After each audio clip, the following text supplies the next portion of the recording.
Samantala mga kababayan, bagong garbage compactors, hatid ay linis at serbisyo sa Pilar at Donsol.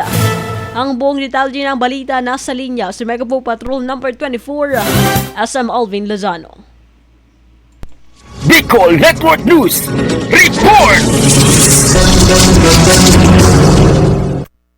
Patuloy ang pagpapamalas ng malasakit at maayos sa pamamahala sa lalawigan ng Sorsogon matapos ang pamamahagi ng ambulansya at patrol car sa bawat bayan ng probinsya. Naibigay na rin ang mga garbage compactor na magpapahusay sa sistema ng pangungulekta ng basura sa buong probinsya. Sa kabuuan, lahat ng bayan sa lalawigan kasama ang Pilar at Donsol ay makikinabang sa proyektong ito. Malaking tulong ito para sa mga bayang madalas nahihirapan sa usapin ng waste management. Ayon sa liderato ng lalawigan, ang hakbang na ito ay patunay ng kanilang bisyon na masiguro ang kalinisan at maayos na kapaligiran sa buong probinsya. Para sa Pilar at Donsol, ang makabagong garbage compactor ay magpapagaan sa pang-araw-araw na pangungulekta ng basura at magbibigay ng mas maaliwalas na pamayanan. Kasama mo sa pagbabalita para sa Bicol Network News, Megawa Patrol numero 24, Alvin Lozano, tatak tunay na serbisyo.